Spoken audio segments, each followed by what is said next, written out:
Bonjour à tous et bienvenue dans cette nouvelle vidéo et aujourd'hui je reviens un petit peu sur le binge watching et oui parce que il me semble que sur cette chaîne je ne vous ai jamais donné mon humble avis sur cette question, le binge watching ou pas binge watching, et oui c'est une vaste question.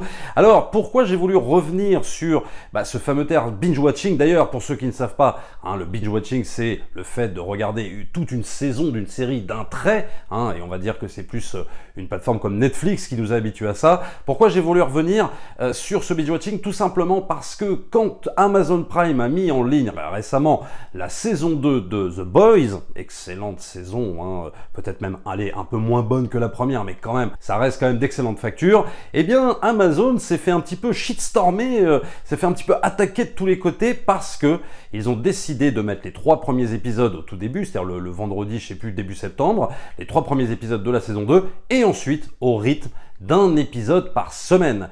Et alors quand ça s'est su, ça a été une véritable tornade. Amazon s'en est pris plein la gueule de partout et même a été victime, la saison a été victime de très très mauvaises notes, genre 1 étoile sur certains sites, en guise de protestation par rapport à cette fameuse cadence de mise en ligne des épisodes en fait. Voilà, pas par rapport, j'ai envie de te dire, à la ligne éditoriale de la saison, ni par rapport à la qualité de la saison, mais par rapport au rythme des épisodes, un épisode par semaine, c'est-à-dire ce que moi j'appelle un petit peu à l'ancienne, en tout cas, même s'il y a d'autres plateformes qui le font encore de cette façon-là. Alors apparemment Amazon s'est défendu de cette question en disant que c'était pas de leur fait, mais plus par rapport aux showrunners qui avaient décidé eux de mettre en ligne un épisode par semaine, apparemment. Alors qui a raison, qui a tort, j'en sais rien, mais en tout cas c'est ce que Amazon a répondu. Toujours est-il que ça a fait tout un barouf pas possible, que tout le monde s'est insurgé, enfin en tout cas beaucoup de gens qui ont dit oui, retour à l'âge de pierre, c'est pas normal, je vais attendre la fin de la diffusion de la saison 2 pour tout regarder, qu'est-ce que c'est que ce rythme de diffusion et tout ça. Alors, même si moi je ne suis pas évidemment pour attaquer Amazon sur cette question-là, on peut quand même voir qu'il y a peut-être une erreur de stratégie de la part soit d'Amazon, soit des showrunners. C'est-à-dire que Amazon avait quand même diffusé la première saison de The Boys tout d'un coup, donc ils nous avaient invités à la binge-watcher. Et là, d'un seul coup, saison 2, on change complètement, on diffuse les 3 premiers épisodes au tout départ, après on diffuse plus la série, après on met un épisode par semaine, etc. Donc j'ai l'impression qu'il y a un petit peu un cafouillage dans la façon de mettre en ligne les épisodes sur cette saison-là, c'est-à-dire qu'ils auraient dû soit rester sur une logique de binge-watching comme ils avaient fait pour la première saison, ou alors, dès le départ, mettre un épisode par semaine. Là, c'est vrai qu'on comprend pas trop. Ceci étant, c'est pas non plus une raison pour aller râler, pour dire oui, on va boycotter Amazon, on met une mauvaise note sur cette saison sans juger même de la qualité artistique de l'œuvre. Là, carrément, moi je trouve ça un petit peu stupide. Alors tout ça est un petit peu dommage parce qu'on se rend bien compte que finalement, par rapport à cette histoire de binge-watching, c'est un peu une sale manie à laquelle nous a habitué Netflix, il faut quand même bien le dire. Et moi, je vais pas me sortir du lot, bien évidemment, par rapport au binge-watching, parce qu'il est évident qu'il m'est arrivé, évidemment, de binge-watcher des séries. Alors, beaucoup dans le cadre de la chaîne, c'est-à-dire que quand j'ai une vidéo à faire, je veux la faire assez rapidement, donc évidemment, quand Netflix met en ligne une saison, en général, je la binge-watch, pour la chaîne, je dis bien. Après, pour mon plaisir personnel, il est clair que je ne binge-watch pas. Donc je vais vous donner mon avis très clairement sur cette question. Non, je ne suis pas forcément pour le binge-watching. En tout cas, si pour mon plaisir, j'ai envie de regarder une série sur Netflix, et je sais qu'elle mettra tous les épisodes d'un coup, eh bien, en général, je ne la binge-watch pas. C'est-à-dire que s'il peut m'arriver de regarder 2 épisodes parce que je trouve ça très bien, et puis en général, j'aime bien laisser reposer, passer à autre chose, faire autre chose, lire, je sais pas moi, regarder un film, etc. Et puis, revenir à la série que j'adore, mais peut-être un jour, 2 jours après ou 3 jours après. J'aime bien laisser reposer les choses, compte tenu du fait aussi qu'une bonne série, en général, elle contient son lot de péripéties, de rebondissements, de choses très très émouvantes en général. Il y a quelque chose vraiment de fort dans une série bien écrite, son lot de cliffhanger bien évidemment, normalement très fort, et donc on a besoin des fois de laisser un peu reposer les choses et puis de reprendre après. Moi en tout cas, c'est ce que je fais. Je suis pas là évidemment pour vous faire la morale, binge-watcher ou ne binge-watcher pas, vous faites exactement comme vous voulez, mais moi je vous donne mon avis sur cette question-là. Alors après, on peut se poser la question, lors de séries comme The Mandalorian, qui n'a pas posé problème du fait que Disney+ les a diffusés semaine par semaine. Alors, il y a peut-être une question de licence comme Star Wars, mais il y a aussi peut-être aussi une question que Disney+, dès le départ, a imposé ce rythme de cadence de diffusion. C'est-à-dire que eux, dès le départ, ils ont dit, nous, ce sera un épisode par semaine.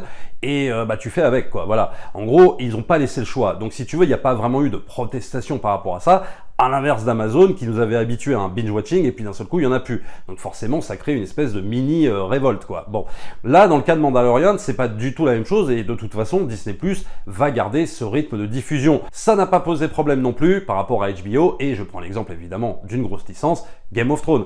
Game of Thrones, on a été habitué dès le début à un épisode par semaine et donc force est de constater que même sur la saison 8 qui était ultra attendue, on a eu un épisode par semaine et c'était comme ça et personne n'a rien eu à redire. Alors après, on peut se poser la question, quelle est la stratégie là-dedans des différentes plateformes? Moi, je pense que HBO, de toute façon, restera sur cette cadence de diffusion ad vitam aeternam. Il était question, à un moment donné, qui se cale un petit peu sur la méthode Netflix, mais le fait est qu'ils ont apparemment lâché l'affaire et ils continuent, en fait, à diffuser leur saison à un rythme régulier d'un épisode par semaine. Après, on peut se poser la question, est-ce que les abonnés restent ou pas? Il y a une stratégie évidemment là-dedans. Disney+ va t'expliquer par exemple que eux, ils préfèrent un épisode par semaine parce que bah, ça capitalise sur un succès, donc ça fait ramener des abonnés plutôt que d'abonner des gens le temps d'une saison ou d'une série et après que les abonnés se désabonnent. Bon, en gros, c'est la stratégie de Disney+. Pourquoi pas? C'est peut-être aussi la stratégie d'HBO, hein, certainement même. Et il y a évidemment cette question capitale de capitaliser justement sur un succès avec une série qui est diffusée, donc un épisode par semaine, ou alors prendre le risque de diffuser, donc de faire binge-watcher une série et évidemment de la faire oublier. Alors il ne s'agit pas évidemment de caricaturer les choses et de dire, par exemple, comme j'ai pu le lire souvent, que finalement les séries Netflix, que toutes les séries Netflix, c'est comme du fast-food, on les a vues et on les a consommées et on les a oubliées. Alors, même si effectivement j'avais fait une vidéo, attention, HBO versus Netflix, où j'expliquais pourquoi HBO en termes de qualité de série est bien meilleur que Netflix à mon sens, et je pense que ça le reste encore.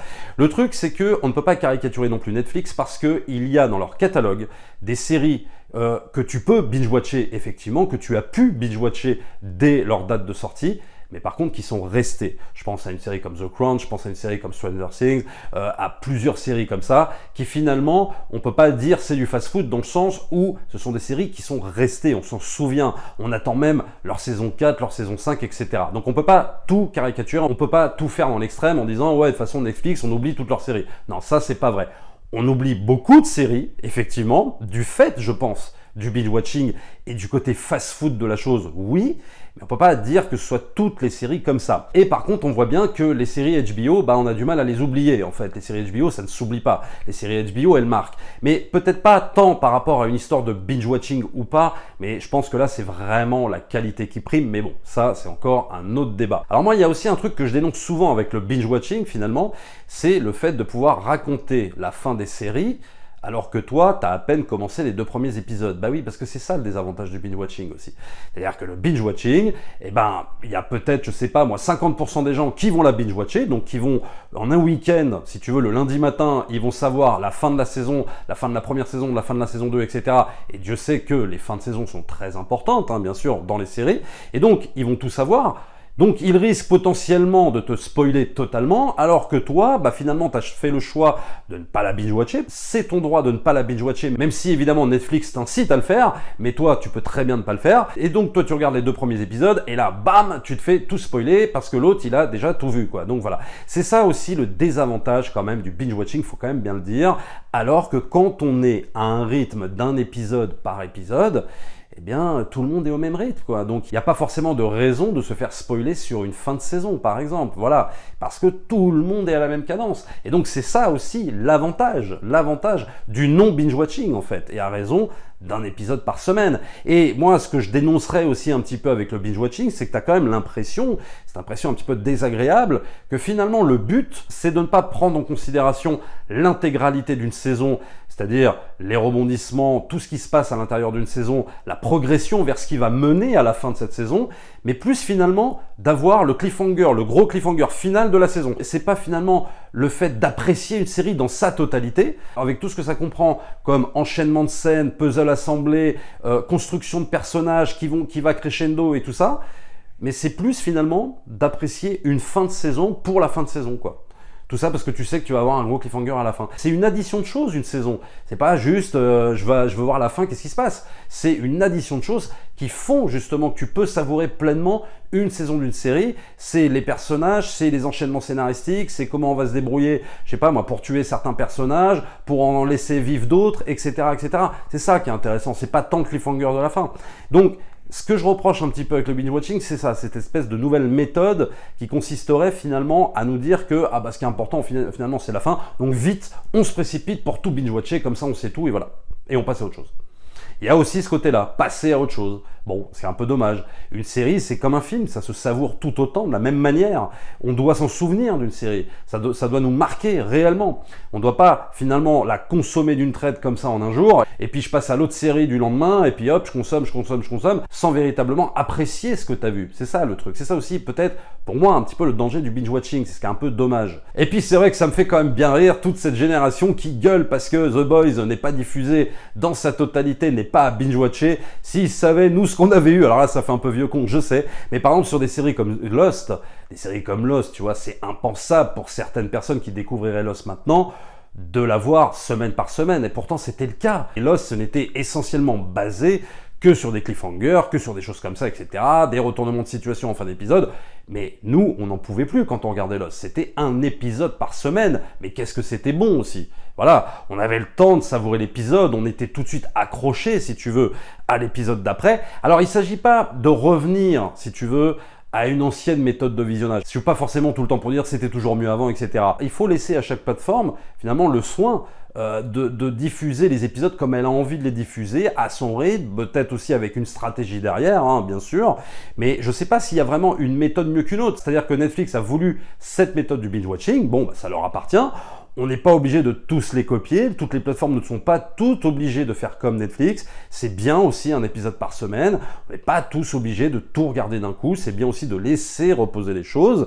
En tout cas, moi, dans mon cas à moi, je ne suis pas forcément pour ça, en tout cas. Voilà, c'était mon avis par rapport à cette vidéo, je voulais vous le donner. Je ne suis pas contre le binge-watching, faut pas exagérer non plus, parce qu'il peut m'arriver de le faire, bien sûr, hein, je vous l'ai dit, dans le cas de la chaîne, mais globalement, moi, je suis pour plus... Voilà, prendre le temps pour savourer les séries, en tout cas les séries bien écrites, bien foutues. Je rappelle quand même que même une série comme Better Call Saul, c'est semaine par semaine. Il y a encore plein de séries que Netflix a le droit de diffuser, mais elle est obligée de les diffuser semaine par semaine. Et c'est bien aussi, ça nous laisse le temps d'apprécier, le temps de savourer, c'est ça qui est bon dans une série. Abonnez-vous à la chaîne, likez, partagez bien sûr comme d'habitude, et nous on se retrouve très très vite pour une prochaine vidéo. Ciao!